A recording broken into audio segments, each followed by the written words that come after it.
పొదరిల్లు ఈరోజు ఎపిసోడ్లో మహాకి తన వదిన హారిక ఒక సలహా ఇస్తుంది. వీలైనంత త్వరగా చక్రి నుంచి నువ్వు విడాకులు తీసుకోలేకపోతే రేపటి రోజున నీకే చాలా సమస్యలు వస్తాయని హారిక సలహా ఇస్తుంది. దీంతో మహా కూడా ఆలోచించి చివరికి చక్రి దగ్గర విడాకుల ప్రస్తావన తీసుకొస్తుంది. అంతా బానే ఉంది అనుకుంటున్న వేళ ఇలా మహా విడాకులు అనగానే చక్రి అవాక్కవుతాడు. ఇలా ఈరోజు ఎపిసోడ్లో పూర్తిగా ఏం జరిగిందో చూద్దాం. వదిన హారికని కలిసేందుకు మహా రెస్టారెంట్కి వెళ్లిన సంగతి తెలిసిందే. ఇక మహాని ఫాలో అవుతూ చక్రి కూడా వెళ్లాడు. ఏంటి మహా, ఇక ఆ ఇంట్లోనే సెటిల్ అయిపోదామనుకుంటున్నావా? నీకంటూ ఒక లైఫ్ గోల్ ఉన్నాయి, మర్చిపోయావా అని హారిక అడుగుతుంది. నిజం చెప్పాలంటే నాకు మన ఇంట్లో మనుషుల మధ్య ఉండేకన్నా ఇక్కడ ఉండటమే బాగా అనిపిస్తుందని మహా అంటుంది. అది ఓకే, కాని ఇక్కడే పర్మినెంట్గా ఉండలేవు కదా. ఇది ఏదో బొమ్మల పెళ్లి అన్నట్లుగా నువ్వు చెప్తున్నావ్. కాని రేపటి రోజున చక్రి అలా ఉండకపోతే నేను విడాకులు ఇవ్వనని నీకు చెప్తే పరిస్థితేంటని హారిక అడుగుతుంది. అలా ఏం లేదు వదినా, చక్రి చాలా మంచోడని మహా అనగానే మంచివాడే, కానీ రేపు అలా ఉండకపోతే ఏంటని అడుగుతున్నాను. నువ్వు వీలైనంత త్వరగా విడాకులు తీసుకోవడం మంచిది మహా అని సలహా ఇస్తుంది హారిక. దీంతో మహా కూడా ఆలోచిస్తుంది. ఇక వీళ్ళిద్దరూ ఏం మాట్లాడుకుంటున్నారా అని దూరం నుంచి చక్రి వినడానికి ట్రై చేస్తాడు. కాని ఏం వినబడదు. ఇక హారిక చెప్పిన విషయాన్ని సీరియస్గా తీసుకుని చక్రి దగ్గరికెళ్లి మహా విడాకుల ప్రస్తావన తీసుకొస్తుంది. ఏంటండీ అంతా మీ ఇష్టమా? అయినా పెళ్లి చేసుకోవడం, విడాకులు ఇవ్వడం రెండూ మీ ఇష్టమేనా? నేను అయితే విడాకులు ఇవ్వను. మా ఇంటికి పెట్టిన శాపం పోయిందని అంతా అనుకుంటున్నారు. అలానే మా ఇంటికి వచ్చిన ఆడపిల్ల ఉండదని అంతా అనుకుంటున్నారు. అది నిజం కాకూడదని అనుకోవాలంటే మీరు ఇక్కడే ఉండాలని చక్రి అంటాడు. ఇది వినగానే రేయ్ సచ్చినోడా, నీలో ఇంత పెట్టుకున్నావా అంటూ లాగి ఒక్కటిస్తుంది మహా. అయితే ఇదంతా ఒక కల. ఇలా ఉలిక్కిపడి నిద్రలేస్తుంది మహా. వామ్మో, ఇది కల కాబట్టి సరిపోయింది. ఏమో ఇదే నిజమైతే పరిస్థితేంటి? ఇప్పుడే చక్రితో ఈ విషయానికి మాట్లాడాలని మహా అనుకంటుంది. ఇక చక్రి నిద్రపోకుండా ఆలోచిస్తూ కూర్చుంటాడు. అసలు మహాతో వాళ్ల వదిన ఏం మాట్లాడింది? అయిందేదో అయింది, పెళ్లంటే పవిత్ర బంధం. అక్కడే సెటిల్ అయిపో అని చెప్పిందా అని చక్రి అనుకుంటాడు. ఇంతలో మహా వచ్చి, ఏవండి, ఒకసారి బయటికి రండి, మీతో మాట్లాడాలని పిలుస్తుంది. ఇది కలా నిజమా అనుకుంటూ చక్రి బయటికెళ్తాడు. అంటే మొన్న ఒకసారి నన్ను బయటికి తీసుకెళ్లారు కదా, అలా తీసుకెళ్లరా అని మహా అంటుంది. ఆహా, మంచి ఛాన్స్ అనుకుంటూ సరేనని చక్రి అంటాడు. బయటికెళ్లాక మహా కాసేపు సైలెంట్గా ఉంటుంది.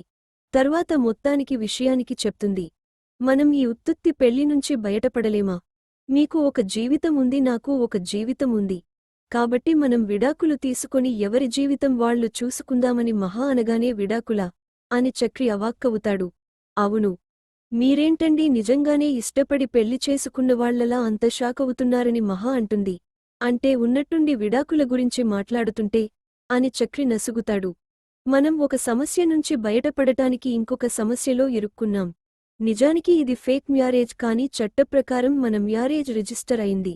కాబట్టి మనం చట్ట ప్రకారమే విడాకులు తీసుకోవాలి, కోర్టుకెళ్ళాలి అంటుంది. ఇప్పుడెందుకు మీరు అంత దూరం వెళ్తున్నారు? ఇంత తొందరగా మనం ఈ నిర్ణయం తీసుకోవడం అవసరమా? అంటాడు. ఖచ్చితంగా అవసరమే. రాను రాను నేను ఈ ఇంటికే అంకితమయ్యేలా పరిస్థితులు ఎదురవుతున్నాయి అంటుంది. నా గోల్ వేరు, నేను కోరుకునే పొజిషన్ వేరు. మా వదిన చెప్పేవరకు నాకు ఈ బంధంలో ఇరుక్కున్నానన్న విషయానికి అర్థం కాలేదు అంటుంది. ఓహో, మీ వదిన సుద్దులు బుద్ధులు చెప్పిపోయిందా అని చక్రి అనుకుంటాడు. మీరు నాకోసం చాలా కష్టాలు పడుతున్నారు. నాకైనా ఈ పెళ్లి చేసుకోవడానికి ఒక కారణముంది. కాని మీకేనుంది? కారు డ్రైవర్గా వచ్చి కారణం లేకుండా తాళి కట్టారు. అనవసరంగా ఇరుక్కున్నారు. రేపే మనం ఈ ప్రాసెస్ స్టార్ట్ చేద్దాం అంటుంది మహా. నాకు ఇదే పని కదా. మీ పెళ్లి చెడగొట్టాలి, మిమ్మల్ని పెళ్లి చేసుకోవాలి. తర్వాత ఇప్పుడు కోర్టు చుట్టూ తిరిగి విడాకులు తీసుకోవాలి. నాకు అర్థం కాక అడుగుతాను, మీ దృష్టిలో నాకు ఒక మనసు, ఇష్టాయిష్టాలు ఏమీ ఉండవని మీరు అంత స్ట్రాంగ్గా ఎలా అనుకుంటున్నారండి అంటాడు. మీ ఇంట్లో అందరూ మంచివాళ్లే కదా. నన్ను ఒక గాజుబొమ్మలా అపురూపంగా చూసుకుంటున్నారు. నేచురల్గా మీది హెల్పింగ్ నేచర్. మీకు ఏం స్వార్థం ఉంటుంది చెప్పండి. రండి వెళ్దామని మహా అంటుంది. దేవుడా, ఎలాగైనా ఈసారి కూడా చక్రం వేసి ఆపి నా పెళ్లి పెటాకులు కాకుండా రక్షించమని చక్రి వేడుకుంటాడు. ఇక ఉదయం లేవగానే ముసుగు కప్పుకొని చక్రి డ్రామా స్టార్ట్ చేస్తాడు. ఏంటండీ జ్వరం వచ్చిందా అని మహా అడిగితే నిన్ను మీరు ఇచ్చిన ట్విస్ట్కి వణుకు పుడుతుంది అంటాడు. అదేంటండీ మనం విడాకులు తీసుకోవడం కన్ఫర్మ్. ఇంతకీ లాయర్ని ఎవరినైనా చూశారా అని మహా అడుగుతుంది. నిన్నే కదండీ చెప్పారు. ఒక 3-4 వారాల్లో మంచి లాయర్ని చూస్తాను అంటాడు. అమ్మో ఎందుకంత టైం? నేనే ఆన్లైన్లో చూస్తానులెండి అంటూ మహా షాకిస్తుంది. కట్ చేస్తే ఇద్దరూ కలిసి లాయర్ని కలవడానికి వెళ్తారు. సార్ కొంచెం బిజీగా ఉన్నారు.